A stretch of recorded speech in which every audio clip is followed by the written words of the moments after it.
اللهم صل وسلم وبارك على سيدنا محمد وعلى اله وصحبه اجمعين. ازيكم حبايبي؟ عاملين ايه؟ وحشتوني جدا جدا جدا. هنعمل مع بعض النهارده رز بلبن.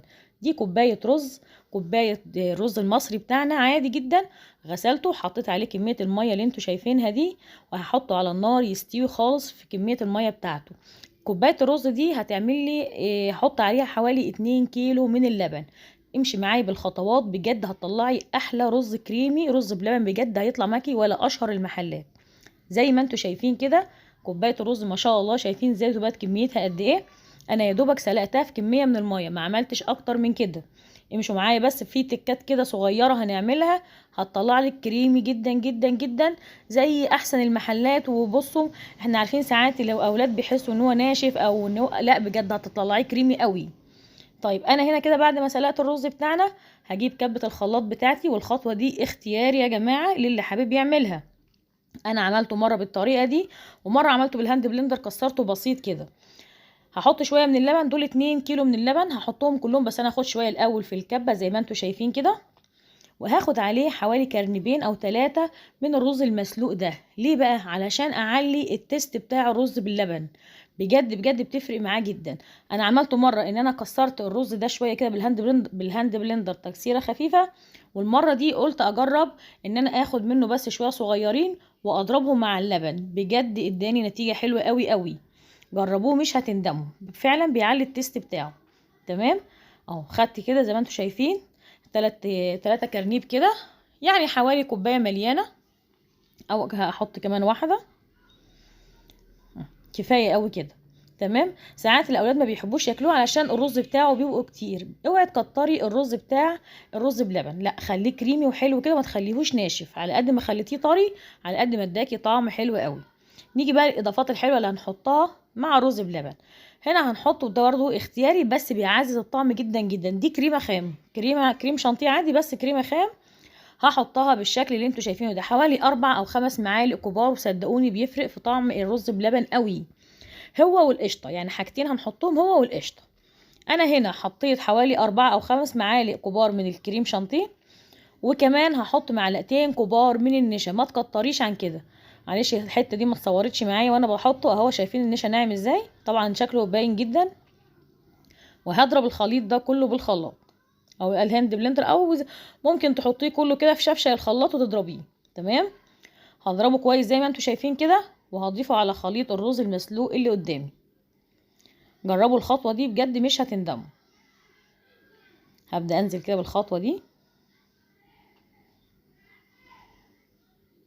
بعد كده هضيف كميه اللبن بقى اللي انا كنت شايلاها. انا بقول لكم كوبايه الرز هي كوبايه كبيره، خدت حوالي 2 كيلو لبن معايا. ما تكتريش عن معلقتين كبار من النشا علشان ما يقلبش على مهلبيه. احنا مش عايزين طعم المهلبيه، احنا بس عايزينه يكون كريمي وحلو. شايفين؟ ضيف بقى خلاص بقيه اللبن. طبعا ده لبن يا جماعه كامل الدسم، بقشطته بحاله بخيره من عند اللبان.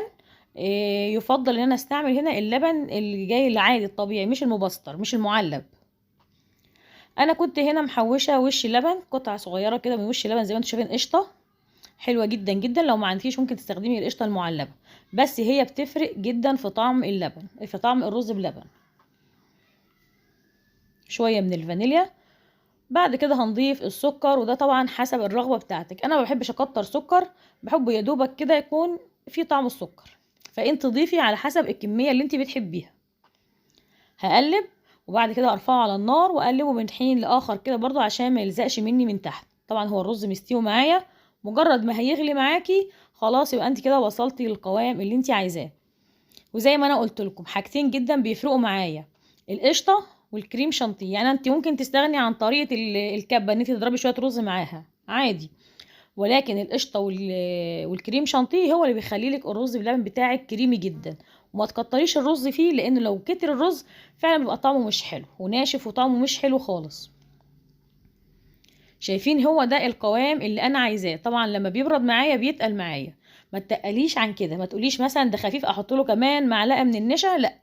كفايه اول معلقتين كبار على ال2 كيلو اللبن على كوبايه الرز اللي احنا عملناها. انا كده خلاص الرز بتاعي بقى جاهز جدا، يا دوبك هنزله من على النار وابدا اغرفه في الكوبايات بتاعتي. لو حابه تعمليه في الفرن ممكن تضيفي خطوه زياده على دي، هتحطيه في اللي هي الاطباق الصغيره الفويل وتدخليه تحت الشوايه وتولعي له الشوايه بس ياخد لون معاكي. لو انتي مش حابه تغرفيه على كده خلاص انا هكتفي واغرفه على كده. عايزه اقول لكم ان هو هيطلع كريمي جدا جدا، عايز من حلاوته ما بيباتش معايا. هات بقى بعد كده هتجيبي الكوبايات او الكاسات او اي حاجه او الاطباق التقديم اللي انت عايزه تحطي فيها وتبداي تغرفي فيها الرز بلبن بتاعك زي ما انتوا شايفين كده. طبعا ما بستناش لما بيبرد وبعد كده بغرفه، لان لو برد معايا بيتقل، لازم اغرفه كده وهو سخن. هغرف بقى، سرعت الفيديو في الخطوه دي عشان ما اطولش عليكم. هغرف بقى الرز بلبن كله. طبعا لو بعد ما بخلص غرف، لو انا مثلا حرف الكوبايه او الكاسه بتاعتك تعك منك رز بلبن ولا حاجه، بتبداي تمسحيه بس، هي بتنضفي الحرف بمنديل او باي حاجه عشان يبقى شكل التقديم بتاعك شكله كويس.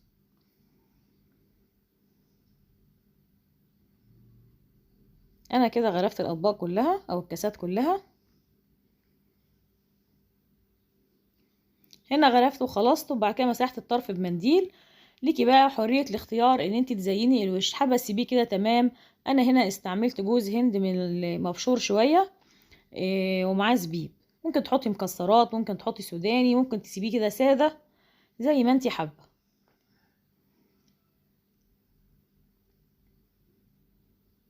طبعا هو عمل معايا كميه اكبر من ديت، بس انا غرفت الباقي بقى في كاسات صغيره. شويه من القرفه بقى على الوش، انا بحب عموما اضيف القرفه للحلويات بتاعتي، بحسها تستاهل حلو جدا. شويه من القرفه بقى، طبعا دي اختياري ما هيش حاجه اجباري. هو زي ما انا قلتلك اتكي بس على الكريم شانتيه وعلى القشطه، ولو حابه تضربي شويه من الخليط الرز معاكي في الخليط ده هيفرقوا معاكي في الطعم جدا. دلوقتي هوريكي قد ايه هو كريمي وطعمه حلو قوي. شويه بسيط كده.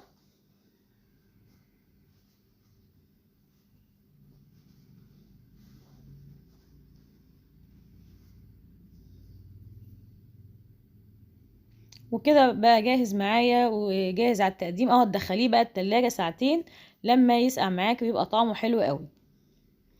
عايزه اوريكم بس القوام الكريمي بتاعه، طبعا الرز مش باين فيه او مش كتير، مش كميه كبيره، وفي نفس الوقت مديني قوام كريمي تحفه. ما تحاولوش يا جماعه، لو كترت نشا شويه هيتقل معايا وهيقلب على مهلبيه او اللي هو الكاستر كمان. فانا حباه كده، حباه كريمي جدا. طبعا الكريم شانتيه معزز طعمه قوي هو والقشطه، وخصوصا ان اللبن كمان كامل الدسم. يا رب اكون افدتكم، اشوفكم فيديوهات تانية جديده.